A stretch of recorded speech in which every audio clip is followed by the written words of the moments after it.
একটা ছোট গ্রামে থাকত রামু নামে এক দরিদ্র ছেলে। সে ছিল খুব হাসি খুশি, কিন্তু তার বাবা মা মারা গিয়েছিল ছোটবেলায়। রামু গ্রামের এক বুড়ো কাকুর ঘরে বড় হচ্ছিল। কাকু গরিব হলেও রামুকে খুব ভালোবাসত। রামুর একটাই স্বপ্ন ছিল, বড় হয়ে স্কুলে পড়ে চাকরি করে একটা সুন্দর ঘর বানাবে কাকুর জন্য। প্রতিদিন ভোরে সে স্কুলে যেত, বিকেলে ক্ষেতের কাজ করত। বৃষ্টির দিনে ভিজে ভিজে হেঁটে যেত, কিন্তু কখনো অভিযোগ করত না। একদিন কাকু হঠাৎ অসুস্থ হয়ে পড়ল। রামু স্কুল ছেড়ে সারাদিন কাকুর পাশে থাকত। ওষুধ কেনার টাকাও ছিল না।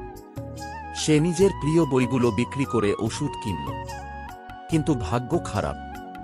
এক ঠান্ডা রাতে কাকু চুপচাপ চিরদিনের জন্য ঘুমিয়ে গেল। রামু একা হয়ে গেল। চারপাশে কেউ ছিল না।